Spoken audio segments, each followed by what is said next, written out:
जो chief secretary Haryana ने कहा वो बहुत शॉकिंग था। उसने कहा जी ये निर्णय टॉप पॉलिटिकल लेवल पे लिया गया है, आप सीएम दिल्ली को बोलिए सीएम हरियाणा से बात करें। तब हमें पहली बार लगने लगा कि ये पॉलिटिकल कॉन्स्पिरेसी चल रही है चुनाव को इन्फ्लुएंस करने के लिए। फिर पंजाब के इरिगेशन सेक्रेटरी ने हरियाणा के इरिगेशन सेक्रेटरी से बात की, तो हरियाणा के इरिगेशन सेक्रेटरी ने भी सेम चीज़ दोहराई कि ये निर्णय टॉप सीएम हरियाणा के लेवल पे लिया गया।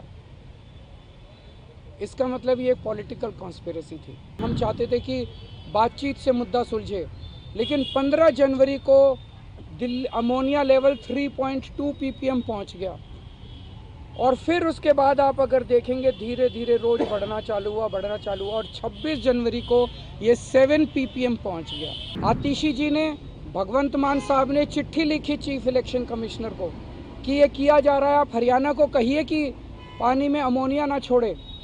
इलेक्शन कमीशन ने कोई संज्ञान नहीं लिया उसका। मेरे को नोटिस दे दिया चीफ इलेक्शन कमिश्नर ने, आपके खिलाफ आवाज उठाने के लिए क्यों ना कार्रवाई की जाए। उनके खिलाफ एफआईआर ऑर्डर करने की बजाय, उनके खिलाफ एक्शन लेने के बजाय, उनको ऑर्डर देने की बजाय कि आप साफ पानी भेजिए, इलेक्शन कमीशन मेरे पीछे पड़ गया। केजरीवाल के खिलाफ एक्शन क्यों ना लिया जाए, केजरीवाल के खिलाफ एक्शन क्यों ना लिया जाए। अगर इस चुनाव आयोग ने कोई ठोस कदम नहीं उठाए और बीजेपी के खिलाफ एक्शन लेने की हिम्मत नहीं दिखाई, तो पूरी दुनिया के अंदर भारतीय जनतंत्र बदनाम होगा, पूरी दुनिया के अंदर चुनाव आयोग, भारत का चुनाव आयोग बदनाम होगा। दिल्ली के चीफ सेक्रेटरी ने हरियाणा के चीफ सेक्रेटरी को कई बार फ़ोन किया इस दौरान और उनसे कहा कि आप इसके बारे में कुछ कीजिए, पानी छोड़िए, या तो एक्स्ट्रा पानी छोड़िए या अमोनिया कम कीजिए। जो चीफ सेक्रेटरी हरियाणा ने कहा वो बहुत शॉकिंग था। उसने कहा जी ये निर्णय टॉप पॉलिटिकल लेवल पे लिया गया है, आप सीएम दिल्ली को बोलिए सीएम हरियाणा से बात करें। तब हमें पहली बार लगने लगा कि ये पॉलिटिकल कॉन्स्पिरेसी चल रही है चुनाव को इन्फ्लुएंस करने के लिए। जब चीफ सेक्रेटरी हरियाणा ने कहा कि आप सीएम दिल्ली को बोलिए सीएम हरियाणा से बात करें। फिर पंजाब के इरिगेशन सेक्रेटरी ने हरियाणा के इरिगेशन सेक्रेटरी से बात की, तो हरियाणा के इरिगेशन सेक्रेटरी ने भी सेम चीज़ दोहराई कि ये निर्णय टॉप सीएम हरियाणा के लेवल पे लिया गया। इसका मतलब ये पॉलिटिकल कॉन्स्पिरेसी थी। दिल्ली के अंदर जहरीला पानी भेज के दिल्ली के वाटर ट्रीटमेंट प्लांट बंद करके आधी दिल्ली को प्यासा मारने की 15 जनवरी के बाद से जो हुआ वो बहुत ही चौंकाने वाला। उसके बावजूद भी पंजाब सीएम, दिल्ली सीएम चुप रहे, उन्होंने इस मुद्दे को शोर नहीं किया। हम चाहते थे कि बातचीत से मुद्दा सुलझे, लेकिन 15 जनवरी को दिल्ली अमोनिया लेवल 3.2 ppm पहुंच गया और फिर उसके बाद आप अगर देखेंगे धीरे धीरे रोज बढ़ना चालू हुआ और 26 जनवरी को ये 7 ppm पहुंच गया। तब लगने लगा कि ये बहुत खतरनाक खेल खेल रहे हैं बीजेपी वाले हरियाणा सीएम के ज़रिए। 27 जनवरी को जब कोई चारा नहीं बचा तो आतिशी जी ने प्रेस कॉन्फ्रेंस करके पूरे देश को बताया कि किस तरह से दिल्ली के अंदर जहरीला पानी भेजा जा रहा है और दिल्ली को या तो जहरीला पानी देके एक बहुत बड़े स्तर के ऊपर हेल्थ क्राइसिस क्रिएट किया जाएगा, फेटल भी हो सकता है, और या हमारे वाटर ट्रीटमेंट प्लांट बंद करने। इसका उनका मकसद था कि दिल्ली के अंदर आर्टिफिशियल वाटर स्कैसिटी क्रिएट हो जाएगी तो आम आदमी पार्टी के ऊपर इसका ठीकरा फोड़ा जाएगा कि आम आदमी पार्टी से पानी नहीं दिया जा रहा। 27 जनवरी को ये शोर किया और आज पानी 2.1 ppm आ गया। तो भाई साहब इन्हीं के हाथ में था सब कुछ, ये कर सकते थे। जानबूझ के अमोनिया बढ़ा रहे थे, जानबूझ के अब अमोनिया अपने आप कम हो गया और दिल्ली के लोगों को अब मिलने लग गया। अगर हम ये संघर्ष नहीं करते, ये शोर नहीं करते, तो आज दिल्ली के लोगों को 1 करोड़ लोगों को दिल्ली के अंदर पानी मिलना बंद हो गया होता अगर मैं शोर नहीं करता, आतिशी जी, मान साहब अगर शोर नहीं करते तो। अब खतरनाक बात ये है, ये आतिशी जी ने, भगवंत मान साहब ने चिट्ठी लिखी चीफ इलेक्शन कमिश्नर को कि ये किया जा रहा है, आप हरियाणा को कहिए कि पानी में अमोनिया ना छोड़े। इलेक्शन कमीशन ने कोई संज्ञान नहीं लिया उसका। ये मिल के आए, इलेक्शन कमीशन ने उस पर कोई ऑर्डर पास नहीं किया हरियाणा सीएम को कि भाई आप पानी ठीक छोड़िए।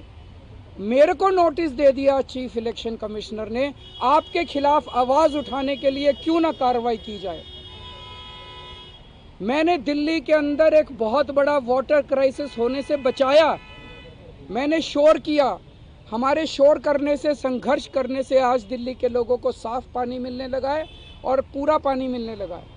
आज दिल्ली के अंदर वाटर ट्रीटमेंट प्लांट चलने लग गए हैं और मेरे को ही नोटिस दे रहे हैं, मुझे ही सजा देने की धमकी दी जा रही है। तो मैं ये कहना चाहता हूँ, पूरा देश देख रहा है, अगर ये इलेक्शन हमारे हिसाब से हरियाणा के चीफ मिनिस्टर नायब सैनी दिल्ली को जहरीला पानी भेजने के लिए और दिल्ली के अंदर आर्टिफिशियल वाटर क्राइसिस क्रिएट करने की कोशिश करने के लिए उन्होंने अपराध किया है, उनके खिलाफ एफआईआर दर्ज की जाए। उनके खिलाफ एफआईआर ऑर्डर करने की बजाय, उनके खिलाफ एक्शन लेने के बजाय, उनको ऑर्डर देने की बजाय कि आप साफ पानी भेजिए, इलेक्शन कमीशन मेरे पीछे पड़ गया। केजरीवाल के खिलाफ एक्शन क्यों ना लिया जाए, केजरीवाल के खिलाफ एक्शन क्यों ना लिया जाए। अगर इलेक्शन कमीशन ने इसके ऊपर कार्रवाई नहीं की, आने वाले समय के अंदर पूरे देश के अंदर ये बड़ा घातक होगा। इसका मतलब जिस स्टेट से दूसरे स्टेट में पानी आ रहा है, और अगर जो उस स्टेट में चुनाव है तो ये वाला स्टेट पानी रोक देगा और यहाँ पे वाटर क्राइसिस हो जाएगा और चुनाव इन्फ्लुएंस किए जा सकते हैं।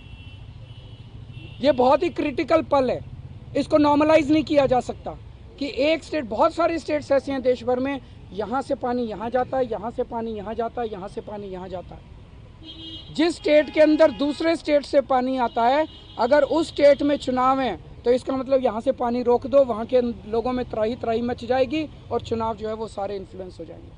ये चल क्या रहा है, ये तो बेहद खतरनाक है। और चुनाव आयोग जो है वो कहते हैं ना, शूटिंग द मैसेंजर, हमने शोर किया, हमने संघर्ष किया, हमें शूट करने में लगे हुए हैं। पूरे दिल्ली के अंदर खुलेआम पैसे बट रहे हैं, पूरे दिल्ली के अंदर खुलेआम सामान बट रहे हैं, पूरे दिल्ली के अंदर खुलेआम जूते बट रहे हैं, जैकेट बट रहे हैं, शॉल बट रहे हैं, साड़ियाँ बट रही हैं, सब कुछ बट रहा है। लेकिन चुनाव आयोग को दिखाई नहीं दे रहा, कह रहे हैं सबूत नहीं है। आपके सारे टीवी चैनल्स के अंदर लोग आके माइक पे बोल रहे हैं, हाँ जी मैं शॉल ले आया, हाँ जी मैं 1100 रुपये ले आया, हाँ जी मैं ये ले आया, वो ले आया। चुनाव आयोग चुप बैठा है। तो ये चुनाव आयोग जो है, ये भारत के इतिहास में अगर इन्होंने कुछ नहीं किया, पूरी दुनिया के अंदर भारतीय चुनाव आयोग एक मिसाल के, एग्जाम्पल के, उदाहरण के रूप में पेश किया जाता है कि इतना बड़ा चुनाव कराता है।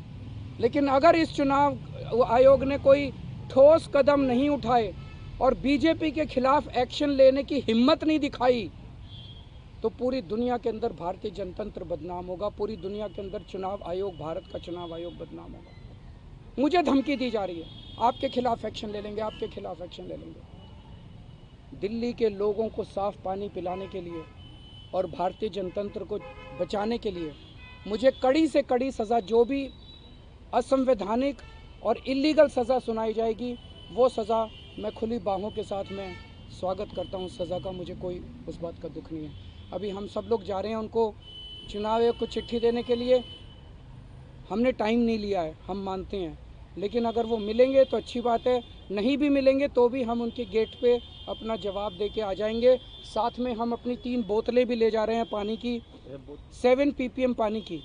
वो तीनों बोतलें हम चुनाव आयोग को सौंप के आएंगे। हमारी रिक्वेस्ट है कि अगर चुनाव आयोग को लगता है कि उसमें जहर नहीं है, तो पूरी प्रेस कॉन्फ्रेंस करके तीनों चुनाव आयुक्त उस 7 ppm अमोनिया वाले पानी को पूरे देश के सामने पी के दिखा दें।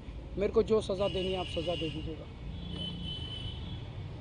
ये 3 बोतलें हम चुनाव आयोग के लिए लेके जा रहे हैं, इसमें 7 ppm अमोनिया है। चुनाव आयोग इस पानी को पूरे देश के सामने, मुझे पता चला है 12 बजे चुनाव आयोग की प्रेस कॉन्फ्रेंस है, उस प्रेस कॉन्फ्रेंस में ये चुनाव आयोग पानी पी के दिखा देगा।